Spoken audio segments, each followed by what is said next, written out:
Federation కార్యవర్గ సమావేశం జరిగింది. డాన్సర్స్ అసోసియేషన్ వివాదంపై కీలకంగా చర్చించినట్టుగా తెలుస్తోంది. తాడో పేడో తేల్చుకుంటామంటున్నారు సుమలత. తప్పు చేసిన వారితో పనిచేయాల్సిన అవసరమే లేదన్నారు. అవసరమైతే రాజీనామా కూడా చేస్తారని ప్రకటించారు సుమలత. అసోసియేషన్ ఎన్నికల్లో ఫెడరేషన్ జోక్యం ఎందుకని ప్రశ్నించారు. గతంలో ఫెడరేషన్ ఈ విషయాన్ని అసోసియేషన్కే వదిలేసింది అన్నారు సుమలత.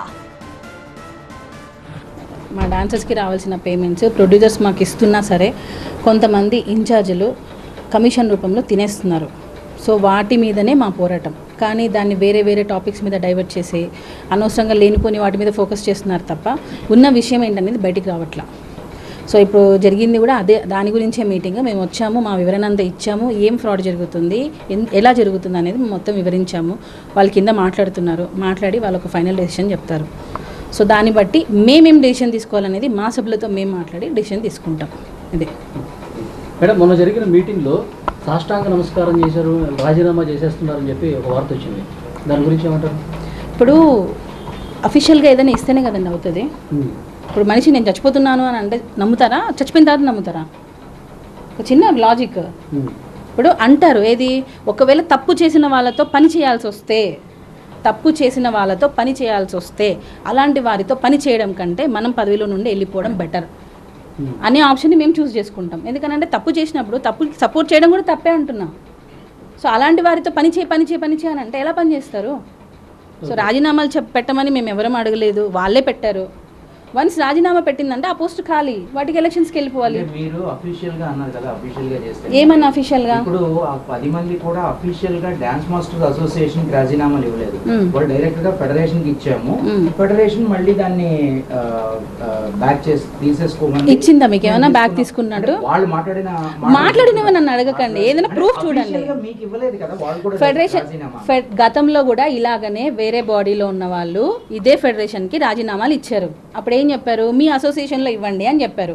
మరి ఇప్పుడు మాత్రం రాజీనామాలు తీసుకొని ఎందుకు మీటింగ్స్ పెడుతున్నారు? మీ అసోసియేషన్లో వీళ్ళు ఇవ్వలేదు అంటున్నారు. నేను మీకు అదే అడుగుతున్న క్వశ్చన్.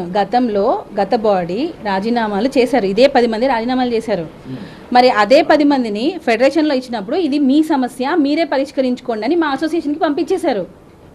ఇప్పుడు మాత్రం రాజీనామాలు చేసినా కూడా మాకు పంపించకుండా వాళ్ళే డీల్ చేస్తున్నారు. అంటే దీని వెనక ఏంటి అంటున్నా? మాకు పంపించాలి కదా, మా అసోసియేషన్ మీరే అంటున్నారు కదా, మాకు పంపించాలి కదా. ఇప్పుడు ఎన్నికలు జరగాలంటే ఫెడరేషన్ అనుమతి లేకుండా ఎన్నికలు జరగకూడదు అని ఎక్కడ లేదు సార్. ఇప్పుడు ఇక్కడ చూడండి, నాకు కరెక్ట్ టైంకి మా పేపర్స్ కూడా వచ్చాయి. ఇప్పుడు ఇక్కడ ఏముంది? తెలుగు చలనచిత్ర పరిశ్రమ కార్మిక సమాఖ్య ఫెడరేషన్ వారు ప్రతినిధుల ద్వారా లేదా కార్మిక శాఖ అధికారుల ద్వారా ఎన్నికలు జరుపుకోవాలి. అంతే తప్ప ఓన్లీ ఫెడరేషన్ ద్వారానే ఎన్నికలు జరుపుకోవాలని లేదు సార్. ఇవన్నీ కరెక్టేనండి. అంటే ఎవరైతే రాజీనామా చేశారో అసలు మేము డాన్స్ మాస్టర్ అసోసియేషన్ కి మేము రాజీనామా ఇవ్వలేదు. మేము ఓన్లీ ఫెడరేషన్ వరకు వెళ్ళాము. ఫెడరేషన్ ఎందుకు మీరు రాజీనామా చేయడం అనేటువంటిది అనడంతో మా రాజీనామా వెనక్కి తీసేస్తున్నాం. మేము అసలు అసోసియేషన్ లో రాజీనామా చేయలేదు అని అంటున్నారు. ఇప్పుడు మేము మా అసోసియేషన్లో ఒక ఫ్రాడ్ జరిగింది సార్. మా దానిలో ఒక ఫ్రాడ్ జరిగింది. మేము ఆల్రెడీ దాన్ని జనరల్ బాడీలో బట్టి మేము ప్రూవ్ చేసాము. నేను ఆల్రెడీ చెప్పా, అదే అన్నా నేను. వద్దు, కింద ఆల్రెడీ జరుగుతుంది మీటింగ్ అని చెప్పాను. చెప్పొద్దు, ఇక్కడ మీటింగ్ జరుగుతుంది, మీరు ఇలా ఏం తేలంది మీరు అంటే మళ్ళీ అది బయటికి వేరేలా ఇప్పుడు మేమేదో అంత రచ్చ జరుగుతుంది. వీళ్ళకి అగైనెస్ట్ గా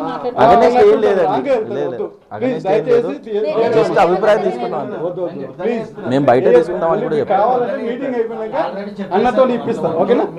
ఇప్పుడు ఏం చెప్పండి పెడదామని చెప్పా నేను ఆల్రెడీ. వద్దు ప్లీజ్, దయచేసి ఇలాంటివి ఏం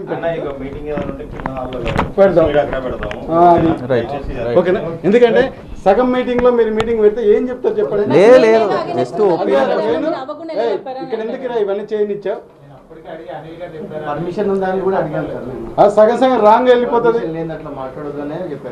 నువ్వు ఉండి కూడా నువ్వు సైలెంట్ గా ఉంటావు.